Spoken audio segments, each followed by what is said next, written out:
This story is titled, My Parents Dumped Me in a Foster Home to Travel the World with Their Favorite Daughter, so I became the one they could never afford to face. Hi everyone. Before we dive in, a quick favor.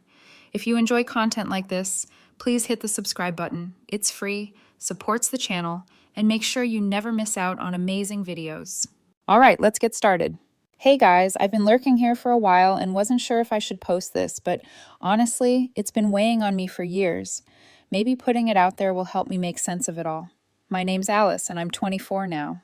But this story starts years ago, when I was just 12. Back then, I thought my family was pretty normal. At least what I thought normal was. We weren't rich, but we had a decent house, decent clothes, and life seemed okay. My parents, Laura and Greg, didn't act like anything was wrong. Well, until it was. Then there was my sister, Emma.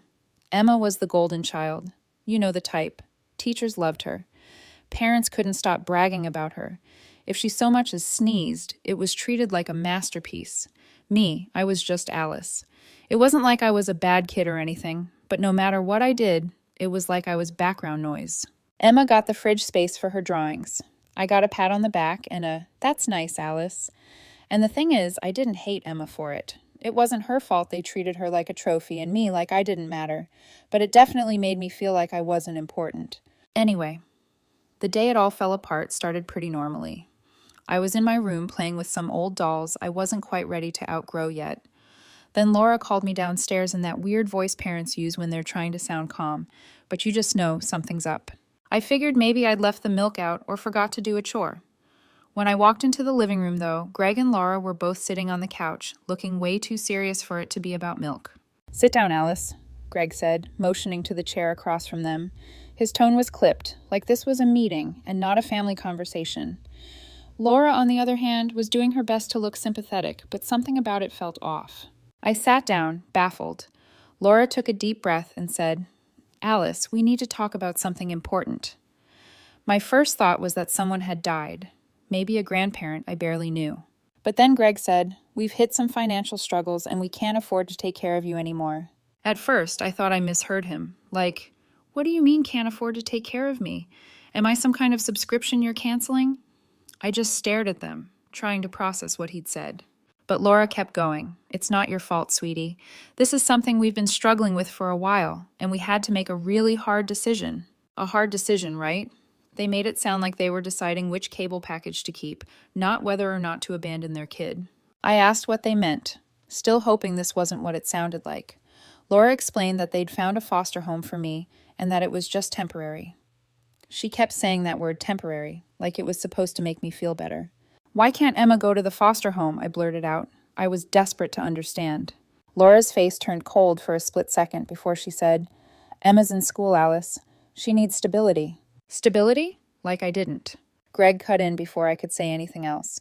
"This isn't about choosing one of you over the other. It's about what makes the most sense right now." I started crying, and not the quiet kind. It was ugly, full-on sobbing. Because how else does a 12-year-old react to being told her parents are giving up on her? Laura tried to hug me, but I pushed her away.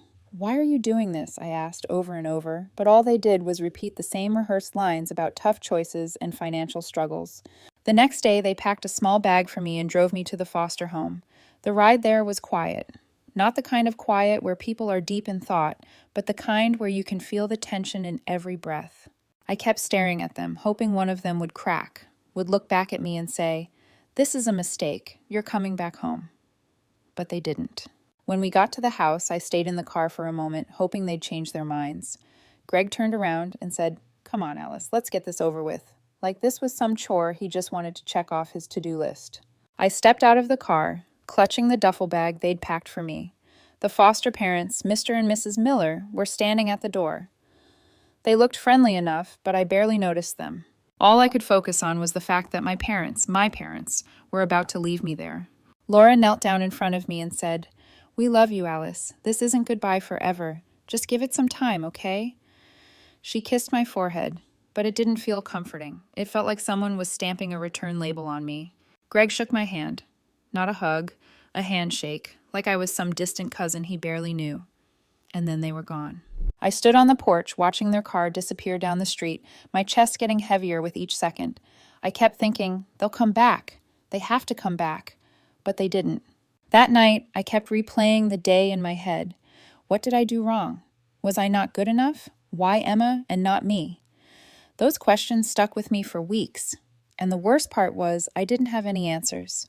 All I had was their promise that this was temporary. And even though I wanted to believe it, deep down, I had this gnawing feeling that I'd never see them again.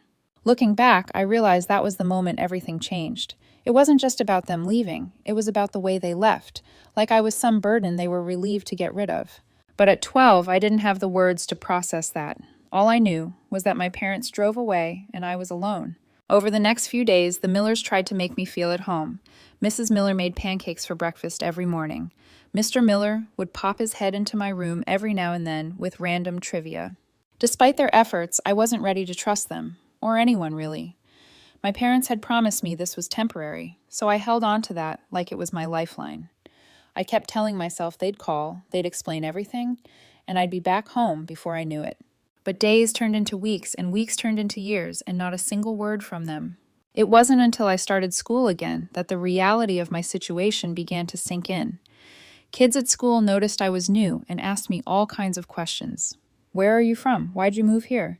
I didn't have the energy to explain the truth, so I made up vague answers like, oh, my parents are working in another state for a while.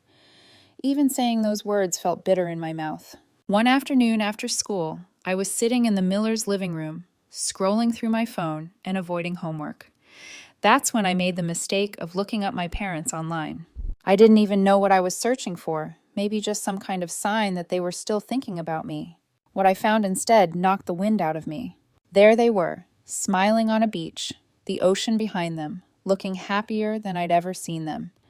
The caption under the photo read, "Finally living our dream life." My stomach churned as I scrolled through their posts. Picture after picture of tropical vacations, fancy dinners, and of course, Emma. She was in nearly every photo, usually front and center, with captions like, "Our amazing daughter." It was like I didn't exist. The more I scrolled, the angrier I got. They told me they couldn't afford to keep me, but here they were living like they were influencers. And Emma, she wasn't in foster care like me. She was still with them, smiling for the camera like everything was perfect. I felt like my head was spinning. They hadn't just abandoned me, they'd erased me. What hit me the hardest wasn't just the pictures, it was the travel blog.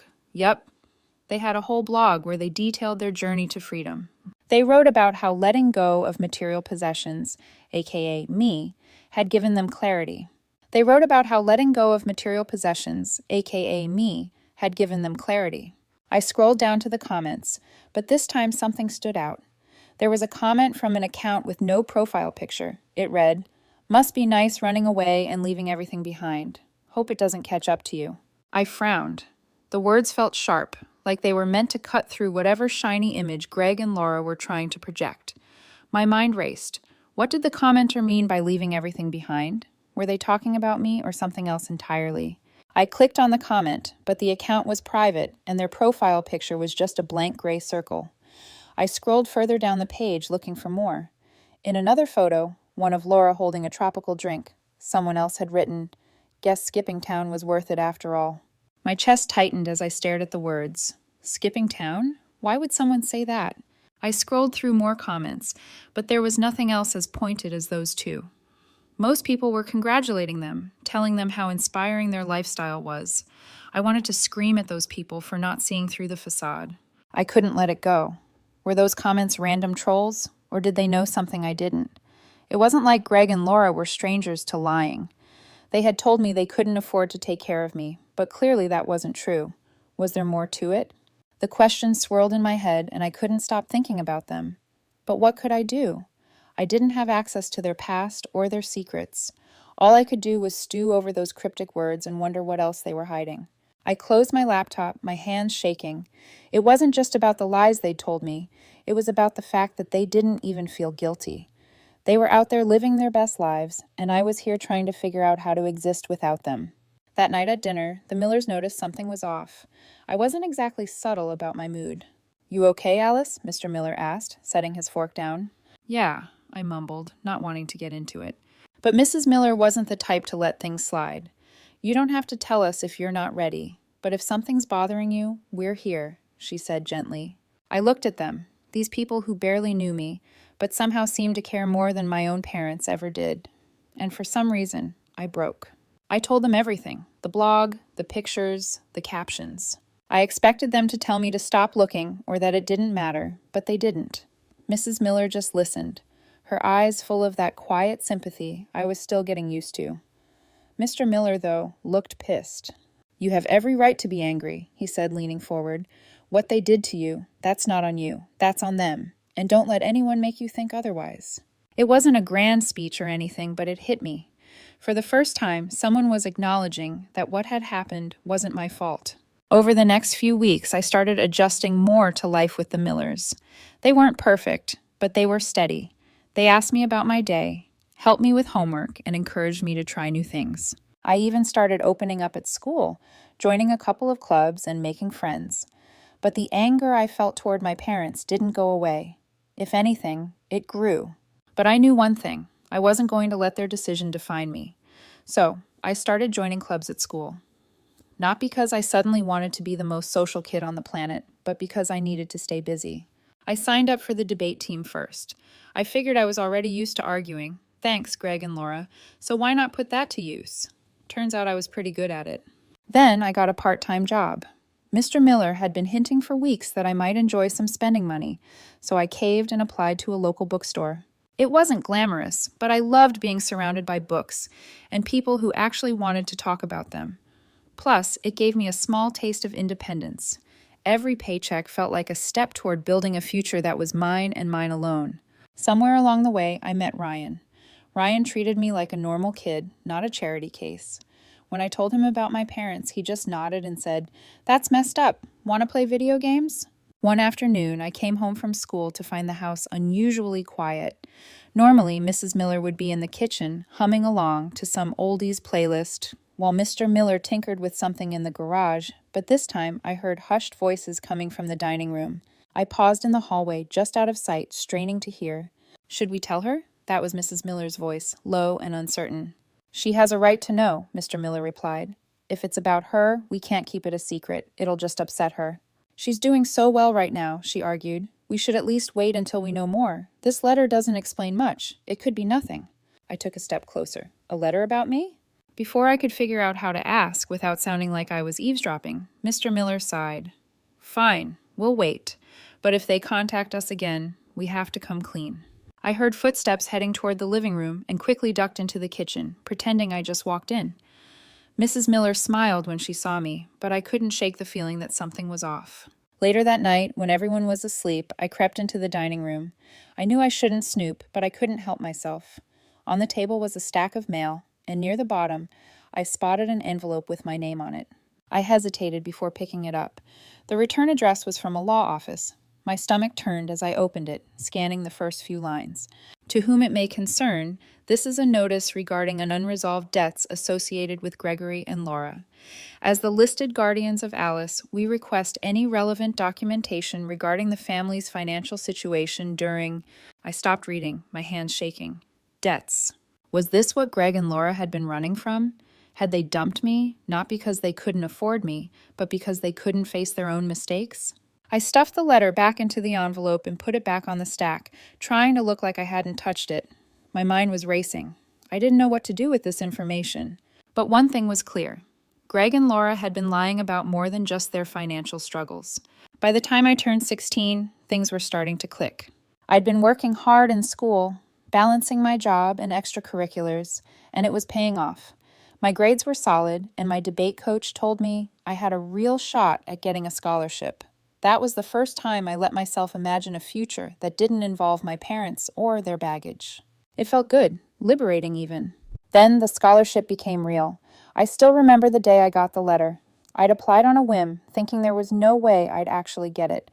But when I opened the envelope and saw the words "full ride," I couldn't believe it. I ran downstairs to show the Millers, who were practically glowing with pride.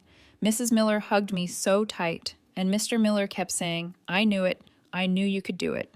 That night, I decided to share the news on social media.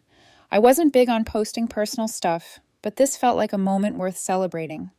I wrote something short and sweet about how hard work pays off and how grateful I was for the support I'd gotten. The comments started rolling in almost immediately. Friends from school, teachers, even random classmates I barely knew. But there was one comment that made my stomach drop. It was from Laura. "We're so proud of you, Alice. Let's reconnect soon." Proud of me, after everything. I stared at the comment for what felt like forever, my anger bubbling to the surface again. It wasn't just that they commented, it was how casual it was, like we were just distant relatives who'd lost touch, not parents who had completely abandoned their daughter. I didn't respond. What could I even say? Instead, I deleted the comment and blocked them both. That was the moment I realized I didn't need their approval or their guilt trips. The scholarship gave me a new sense of purpose. I threw myself even harder into my studies, determined to prove to myself, and maybe a little to them, that I could succeed without their help. Mr. Miller started giving me financial literacy lessons, which I actually found interesting. He showed me how to save, budget, and think about long-term goals. It wasn't glamorous, but it was practical, and it gave me a sense of control I'd never had before. With their encouragement, I also started tutoring younger students after school. It wasn't something I'd ever seen myself doing, but it turned out I had a knack for explaining things in a way that made sense. Plus, it felt good to help kids who were struggling, especially since I knew what it was like to feel left behind. One day during one of our tutoring sessions, Ryan asked me what my ultimate goal was. "Like, where do you see yourself in 5 years?" he said, leaning back in his chair, like it was the most casual question in the world. I thought about it for a second before answering. I just want to be stable, like have my own place, my own life, and not feel like I'm relying on anyone else. "That's solid," he said with a grin, "but don't forget to have some fun along the way." Ryan's words stuck with me. I realized I'd been so focused on proving myself that I hadn't left much room for anything else. So I made a promise to myself to find a balance. I kept working hard, but I also started saying yes to things I'd usually avoid. Game nights with friends, spontaneous road trips, even just hanging out at the park on a lazy Sunday. It wasn't much, but it reminded me that life didn't have to be all grind and no joy. By the end of that year, I felt like a completely different person. I wasn't just surviving anymore, I was thriving. The Millers had become my rock. Ryan was like a brother, and I finally felt like I was on a path that was entirely my own. My parents' absence still stung sometimes, but it didn't define me. If anything, it fueled me to keep moving forward. Then things took a different turn once my graduation day rolled in.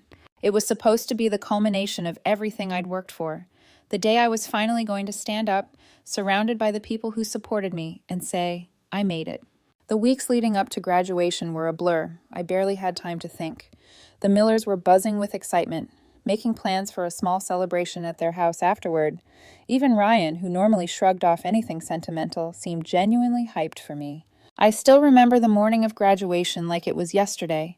My mind kept racing with thoughts about everything it had taken to get here. From the moment my parents left me on the Millers' porch to all the nights I stayed up studying just to prove to myself I could do it, I thought about it all. Mrs. Miller had ironed my graduation gown the night before, leaving it hanging on my bedroom door with a little note that said, "So proud of you, Alice." I smiled when I saw it. It wasn't just the note, it was everything they'd done for me over the past 5 years. They weren't just foster parents anymore, they were my real family. The ceremony itself was exactly what you'd expect. When my name was called, I walked across the stage to grab my diploma, and for a brief moment, it felt like time stopped. The crowd was cheering, and I could hear the Millers and Ryan shouting my name like I was a rock star. It was everything I'd hoped for. But of course, nothing in my life ever stays perfect for long. After the ceremony, we gathered outside to take pictures. The Millers were beaming, and Ryan was making dumb jokes about how my diploma was probably written in crayon. Emma had even shown up, which was a surprise since she usually kept to herself. It felt like my world was exactly as it should be, until I saw them. Standing at the edge of the crowd were Greg and Laura. At first, I thought my eyes were playing tricks on me. I hadn't seen them in years, and I definitely hadn't invited them. But there they were, dressed like they'd just walked off a cruise ship, scanning the crowd like they were looking for something or someone. I tried to ignore them, hoping they'd leave once they realized I wasn't going to acknowledge them. But Greg caught my eye, and before I could turn away, he started walking toward me, dragging Laura along behind him. My chest tightened as they approached, their faces plastered with fake smiles. "Alice," Laura said, her voice way too chipper for someone who abandoned their kid, "you look so grown up." Greg clapped me on the shoulder like we were old friends catching up. We're so proud of you, daughter. This is such a big day for all of us. All of us. The audacity of that statement made me laugh. I stared at them, unsure if I should scream, cry, or walk away. The Millers and Ryan were standing a few feet away, clearly confused, but not wanting to intervene. "What are you doing here?" I asked, keeping my voice steady, even though my hands were shaking. "We came to celebrate with you," Greg said, as if this was the most normal thing in the world. "We've made mistakes, Alice, but we always wanted the best for you," Laura chimed in, her voice dripping with faux sincerity. "We've missed you so much. We thought this would be the perfect time to reconnect as a family." "You don't get to call yourselves my family," I said. "You abandoned me. You left me with strangers and didn't even bother to check if I was okay. And now you want to show up like none of that happened?" Laura's smile faltered, and Greg's face turned red. "That's not fair, Alice," Greg said, trying to keep his voice calm. "We did what we thought was best for everyone." "Best for everyone?" I shot back. "You mean best for you. Don't stand here and act like you did this for me. You were living your dream life while I was trying to figure out how to survive without you." By now, people were starting to notice. The Millers stepped closer, their faces a mix of concern and anger. Emma surprised me the most. She walked right up to Greg and Laura and said, "You don't get to ruin this for her. You've done enough." It was the first time I'd ever seen her stand up to them, and I couldn't have been prouder. Greg tried to argue, but Laura tugged on his arm, whispering something about causing a scene.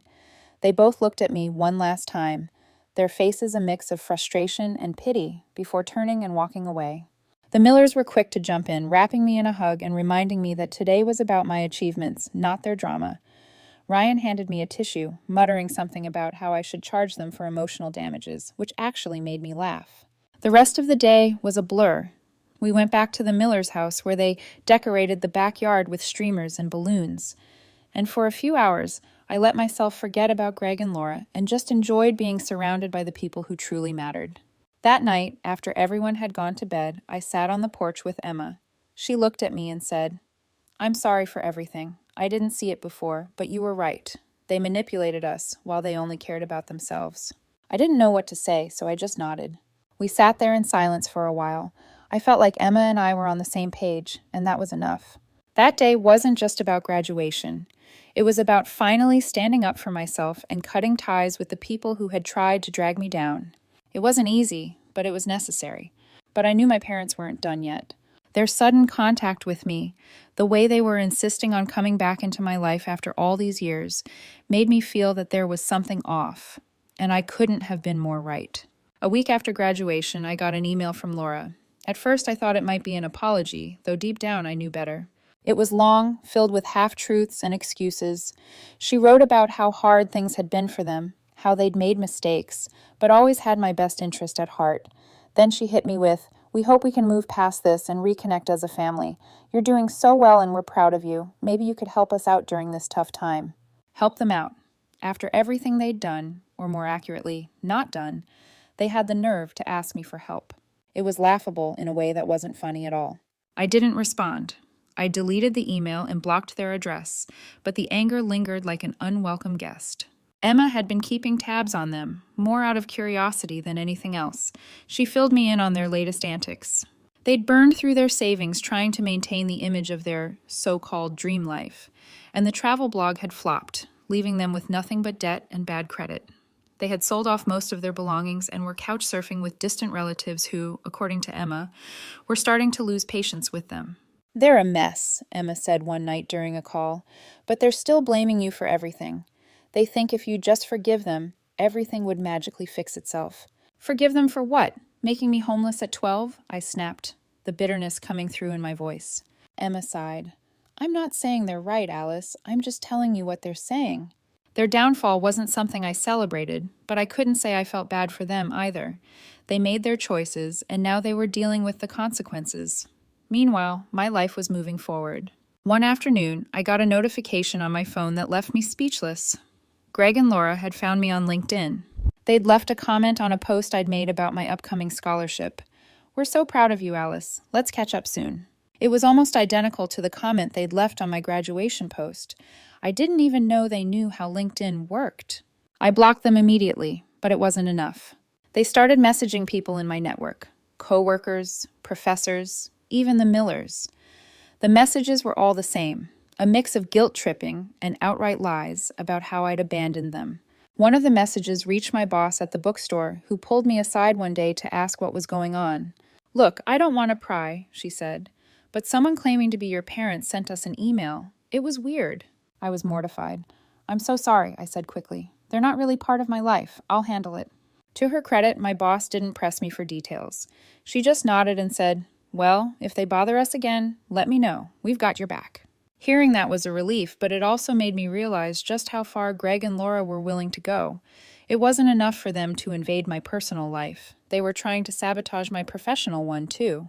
Emma stepped in around this time, posting a public statement on her social media calling them out. She didn't hold back, detailing how they'd abandoned both of us and refused to take responsibility for their actions. "Alice and I have worked hard to rebuild our lives without their support," she wrote. "We don't owe them anything." Her post went viral, with hundreds of people commenting in support. While it was validating to see so many strangers siding with us, it also escalated the situation. Greg and Laura started lashing out, posting their own dramatic rants about how we were ungrateful and how they'd sacrificed so much for us. Their posts were full of half-truths and outright lies, but the more they talked, the more people saw through them. Then Emma called me, her voice unusually excited. "You remember that old storage unit they had? Turns out they stopped paying for it, and the landlord let me grab a few things before clearing it out." An hour later, she showed up at my place with a battered cardboard box. "You need to see this," she said, dropping it on the table. Inside, I found a folder stuffed with paperwork, unpaid bills, foreclosure notices, and letters from collections agencies. My stomach sank as I flipped through them. "They were living way beyond their means," Emma said bitterly. "Failed businesses, maxed out credit cards. Looks like they ran instead of facing it." Near the bottom of the stack, a letter from their lawyer caught my eye. It mentioned restructuring finances and reducing dependents to streamline expenses. My name was right there, listed like a liability. I slammed the folder shut, my hands shaking. "They didn't leave because they couldn't afford me," I said quietly. "They left because it was easier than cleaning up their mess." Emma stayed silent for a moment before saying, "I thought you deserved to know." "Thanks," I muttered. After she left, I stared at the folder, torn between burning it and keeping it as proof. In the end, I kept it. Not for them, but for me. By the time I started college, their reputation was in shambles. People were flagging their crowdfunding campaigns as fraudulent, and even the relatives they'd been staying with had kicked them out. According to Emma, they were living out of their car, still clinging to the idea that I owed them something. Meanwhile, I was thriving. College was everything I'd hoped it would be, and I was determined to make the most of my scholarship. I also started a small side hustle, teaching financial literacy workshops on campus. It wasn't anything fancy, but it felt good to give back, especially knowing how much the Millers had taught me about managing money. One day during my second semester, I got a call from Emma. "You're not going to believe this," she said, her tone equal parts frustration and disbelief. "They showed up at my apartment." "What?" I asked, my chest tightening. "They were crying, Alice, begging me to convince you to talk to them. They said they're desperate." I sighed, rubbing my temples. "What did you say?" "I told them to leave. I said if they showed up again, I'd call the police." I didn't know whether to feel angry or relieved. Part of me hated that they were still trying to drag Emma into their mess. But another part of me was proud of her for standing her ground. She'd come a long way from the quiet girl who used to avoid conflict at all costs. I didn't owe them my forgiveness, my money, or my time. What I owed to myself, to keep building the life I wanted, free from their influence. But of course, Greg and Laura weren't done with me. They weren't the kind of people to let go, especially not when they thought there was something in it for them. It started with the calls, random numbers popping up on my phone at all hours of the day. I usually ignored them, but one day I made the mistake of answering. It was my Aunt Karen, a relative I hadn't spoken to in years. She didn't waste any time. "Alice, what is wrong with you?" she snapped before I could even say hello. "Excuse me?" I said, caught completely off guard. "Your parents are struggling, living in their car, and you're just ignoring them like they don't exist. They're your family, Alice. You owe them at least a little kindness."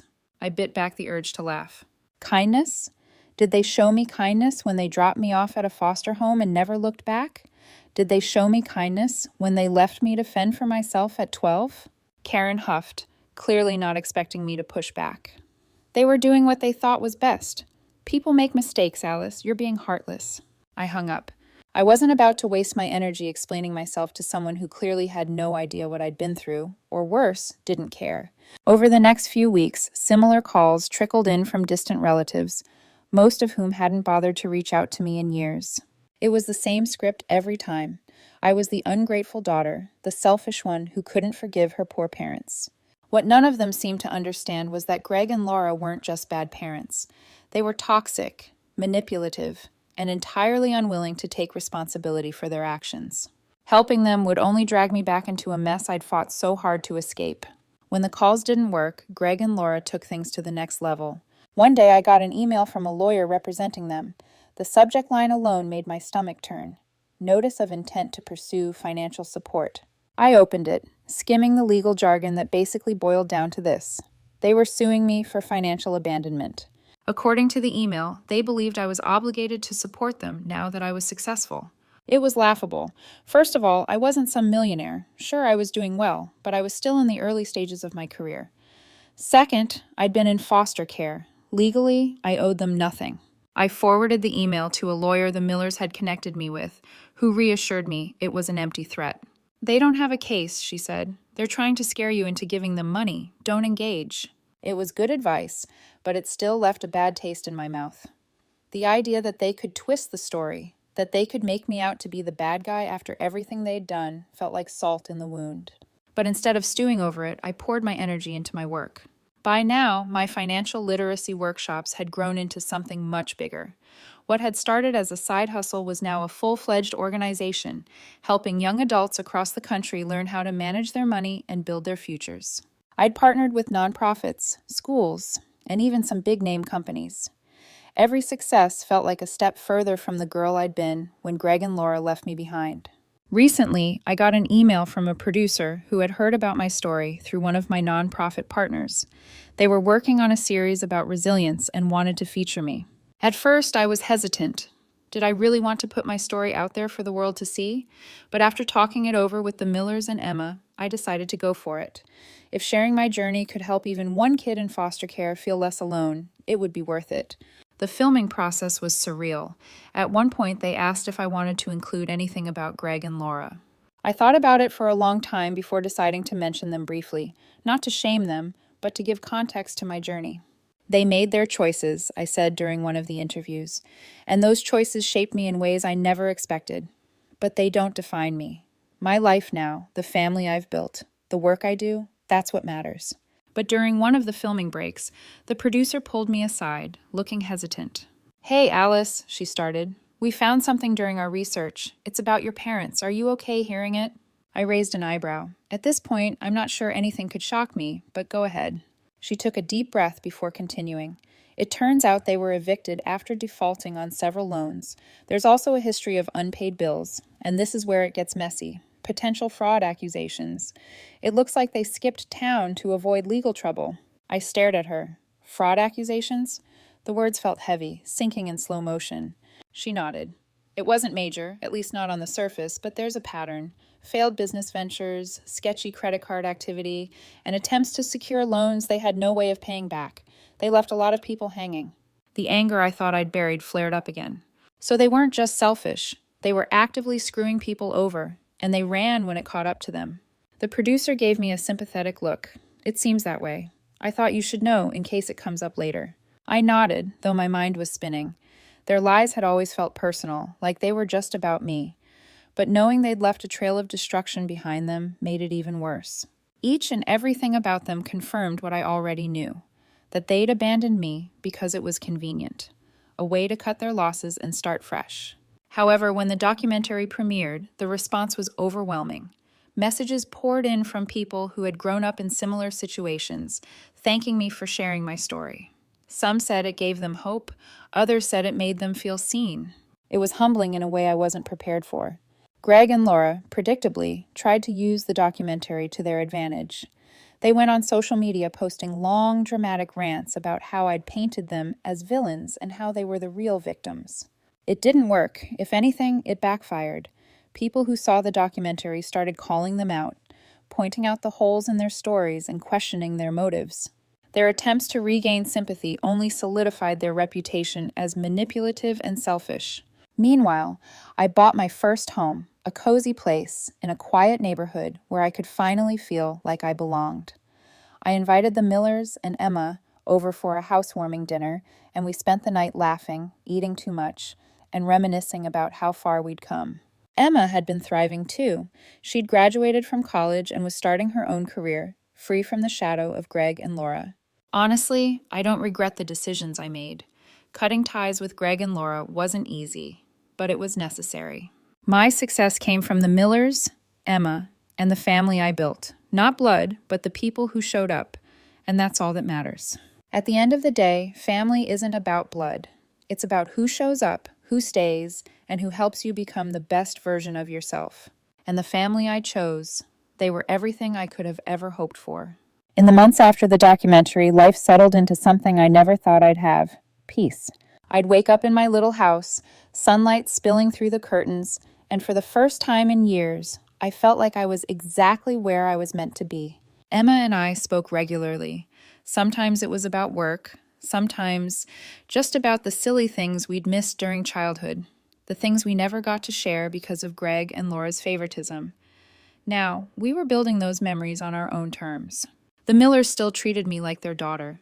Holidays, birthdays, even the mundane Tuesday dinners, those moments became the anchors in my life. They never tried to replace my parents, but in every way that mattered, they had. But even as I moved forward, Greg and Laura kept trying to claw their way back into my life. Emails from new accounts, phone calls from numbers I didn't recognize, even letters that showed up in my mailbox despite my moving. Every attempt was the same. Guilt trips, half apologies, twisted stories about how they'd sacrificed for me. They wanted forgiveness without accountability. They wanted money without admitting the truth. They wanted me back in their orbit, not because they loved me, but because they needed something from me. But the difference now was that I didn't flinch. I didn't owe them anything. Not my time, not my money, not my love. They had chosen to erase me, and the irony was that now I had become the one thing they couldn't erase. I was living proof of their failure, thriving without them, succeeding because of the very people they'd dismissed as temporary. I realized then what the title of my life story truly meant. They had dumped me in a foster home to travel the world with their favorite daughter, thinking they'd never have to look back. But they were wrong, because now I was the one they could never afford to face. Every achievement, every smile, every victory of mine was a mirror reflecting their betrayal. And the truth was, I didn't even need them to face me anymore. I had already won. I had built a life they couldn't touch, a life rooted in love, resilience, and chosen family. So when I think back to that scared 12-year-old girl clutching a duffel bag on the Miller's porch, I wish I could whisper to her, "It's going to hurt, but you'll be okay. One day you'll be stronger than you ever imagined. And when they try to come back, you'll finally know. Family isn't who abandons you. It's who stays." And I smile because she finally got her answer.